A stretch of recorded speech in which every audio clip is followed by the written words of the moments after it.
What do you know about Malcolm X? What have you heard? What do you think about him? Malcolm X, without question, is one of the most misunderstood personalities in American history, in Black history. But he was an interesting person. I've read many different articles about him. I've researched writings that people who were fans of or friends of, as well as people who were opponents of Malcolm X. Malcolm X was a complex man, to be sure.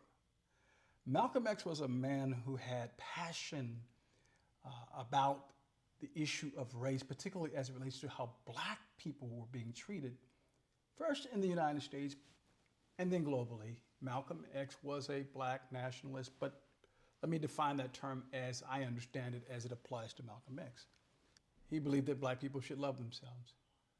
He believed that Black people ultimately should have the final say in who governs them, that they should have a fair chance at electing people who represent them in various levels of government.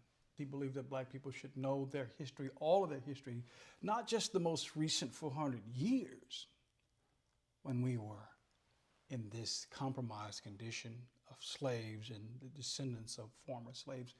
Malcolm was an enlightened man, but he didn't start out his life on a bed of roses. In fact, a common criticism, as it were, or observation that is made about Malcolm was that he hated white people.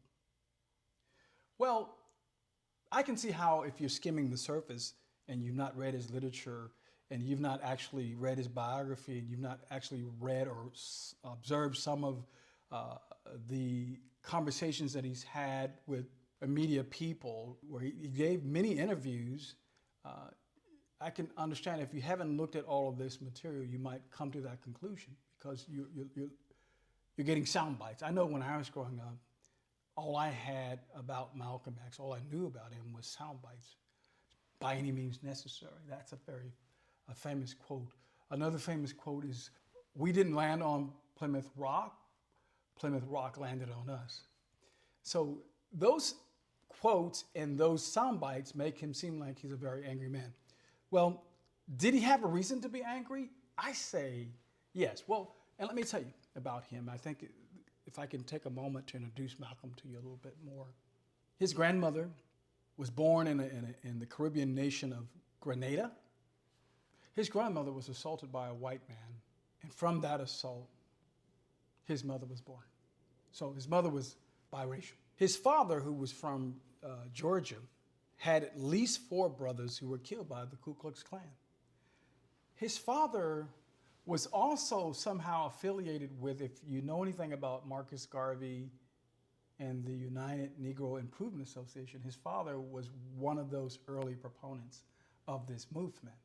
His father was menaced by this Klan-like group. I believe the name of the group was the Black Knights. They told him to stop talking about racial equality.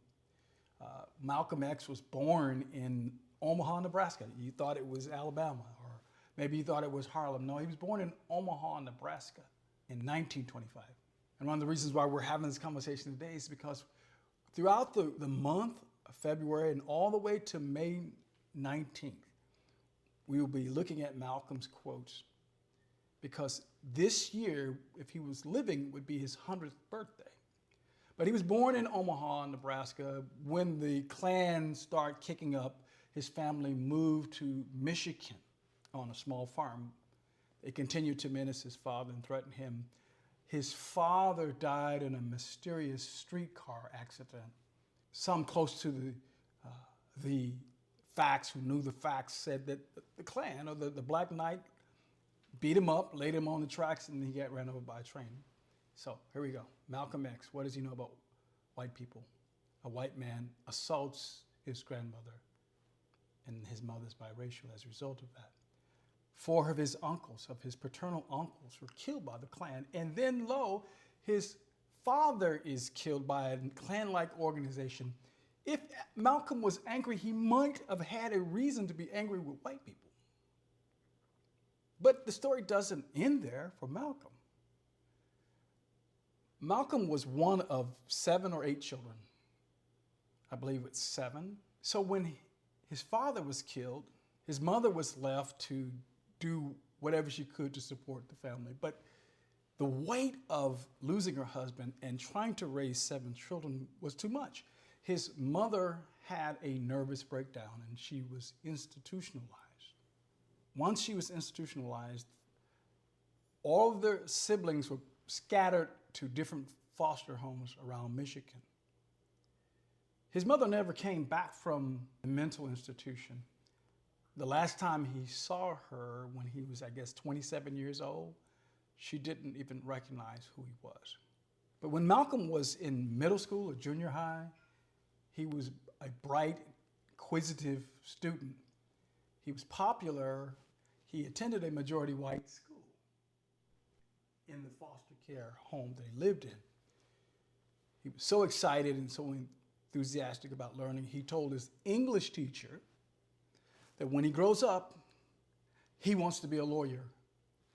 And his white English teacher told him that he needs to set realistic goals because the N-word people are not capable of being lawyers.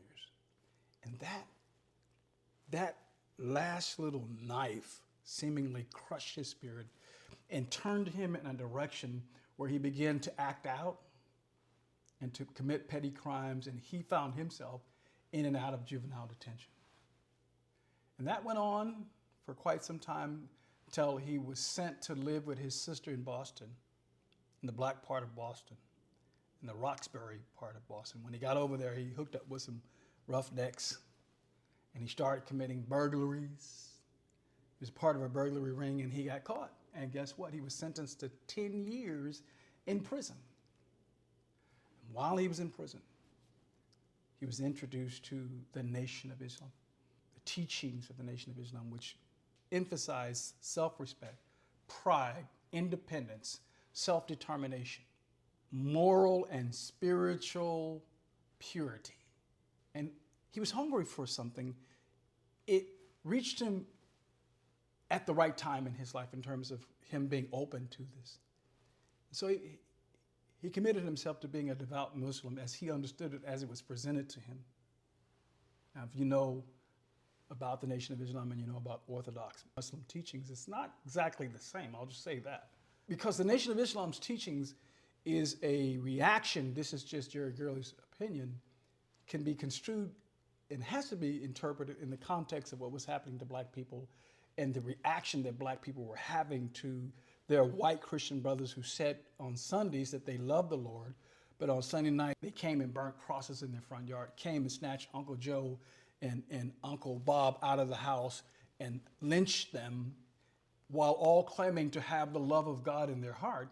There came a point where black people, more in the North than in the South, but black people in general said, you know, whatever your religion is, we don't want any of it. And even if we have to come up with something that we call the nation, it's better than what y'all are peddling because clearly y'all don't believe in what you're teaching and clearly you're not living it. So Malcolm was open to the nation because of that. I think many people were anything other than. That was really the thought, anything other than. And so because the Nation of Islam taught that black people should respect themselves, that black people should love themselves, that black people should work with each other and not fight each other, that black people should become self-sufficient, that black people should find ways to govern themselves in every sense of the term. Hence the nation, the terminology, the Nation of Islam. That too was threatening to the white establishment. If you've listened to some of my lectures, you know I talked about a person by the name of Marcus Garvey who got on the radar screen of the FBI.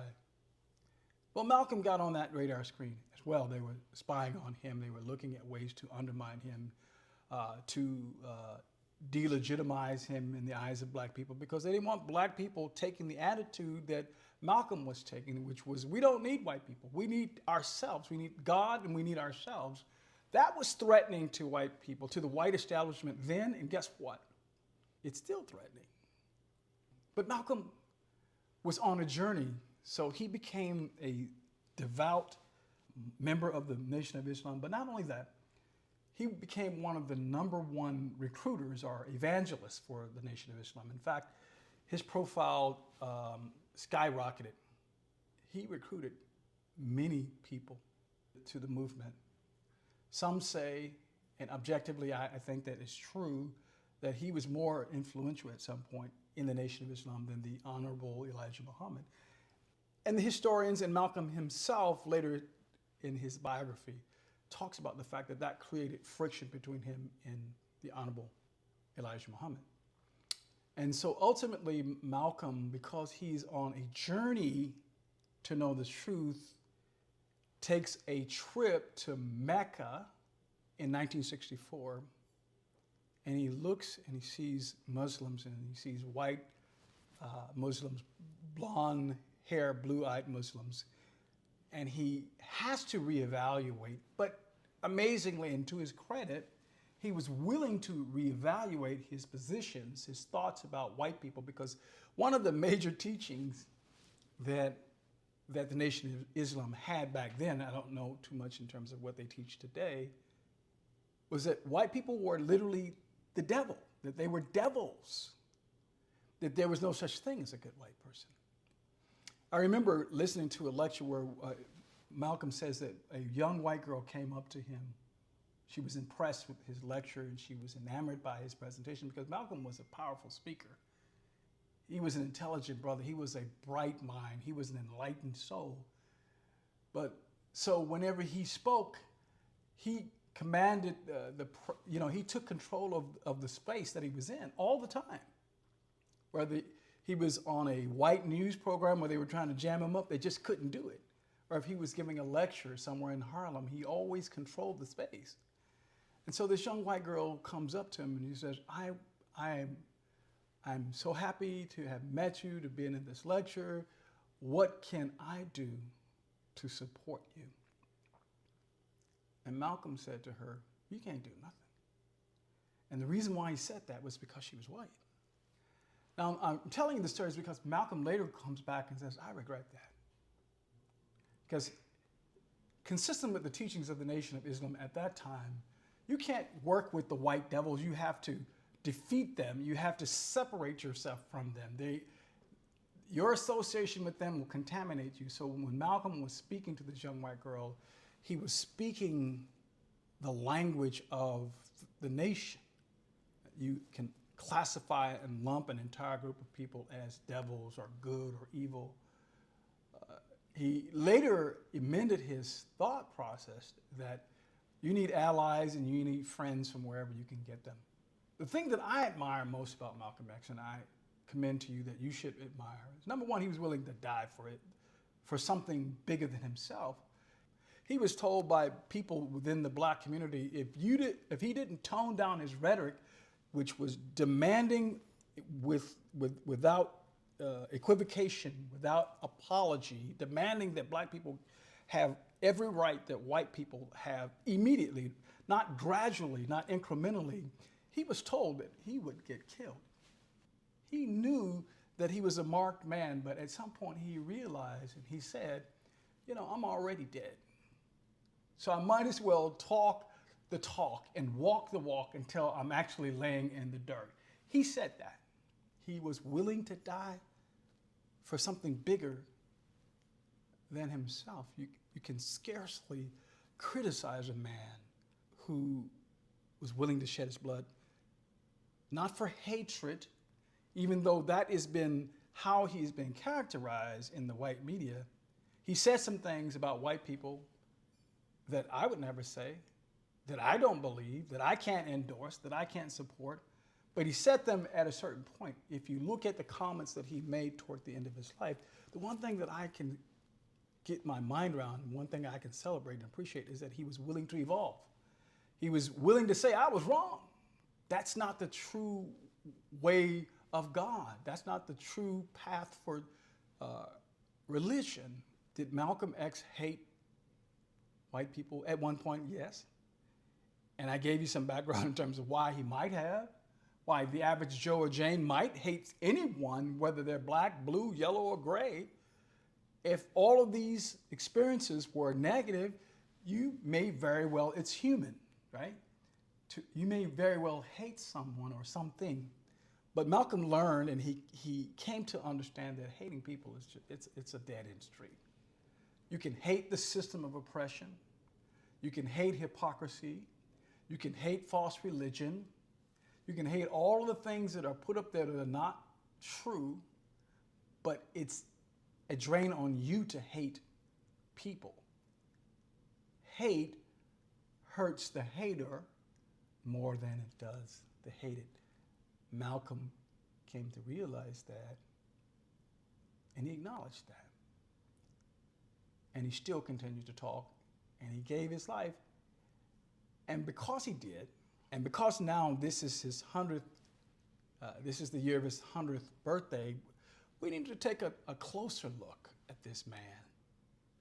We don't want to diminish the contributions of our already heroes and icons like Dr. King, but I think we need to promote some more people who made some sacrifices, who did what they did because they loved the people, that they loved us. They wanted what was best for people. Who's the us?